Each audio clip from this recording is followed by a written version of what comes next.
মধ্যপ্রাচ্যে অশনি সংকেত, ইসরায়েলের বিরুদ্ধে ইরানের পাশে চীন, কাঁপছে কূটনীতিক মহল। আন্তর্জাতিক অঙ্গনে নতুন করে উত্তেজনা ছড়িয়ে পড়েছে মধ্যপ্রাচ্যে। ইসরায়েল ও ইরানের চলমান দ্বন্দ্বকে ঘিরে এবার সরাসরি কূটনীতিক অবস্থান নিয়েছে চীন। বিশ্লেষকদের মতে চীনের এই অবস্থান পরিস্থিতিকে আরও জটিল করে তুলতে পারে। দীর্ঘদিন ধরে ইসরায়েল এবং ইরান এর মধ্যে শত্রুতা চলে আসছে। সাম্প্রতিক সময়ে সামরিক উত্তেজনা ও পাল্টাপাল্টি হুমকির ঘটনায় সংঘাতের মাত্রা অতিরিক্ত হারে বেড়ে গেছে। এর মধ্যে চীন ইরানের প্রতি সমর্থন সূচক বার্তা দিয়েছে বলে বিভিন্ন আন্তর্জাতিক গণমাধ্যমে খবর প্রচারিত হয়েছে। আন্তর্জাতিক বিশ্লেষকরা বলেছেন, চীন যদি সরাসরি বা পরোক্ষভাবে ইরানকে সহায়তা করে তাহলে পরিস্থিতি আঞ্চলিক সংঘাত থেকে বৈশ্বিক সংকটে রূপ নিতে পারে।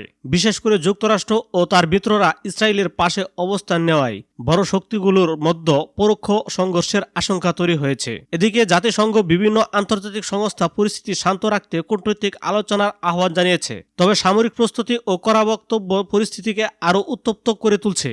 বিশ্লেষকদের আশঙ্কা, এই উত্তেজনা নিয়ন্ত্রণে না এলে মধ্যপ্রাচ্যে ভয়াবহ যুদ্ধ শুরু হতে পারে, যার প্রভাব পড়বে বৈশ্বিক অর্থনৈতিক ও জীবনমানের নিরাপত্তায়।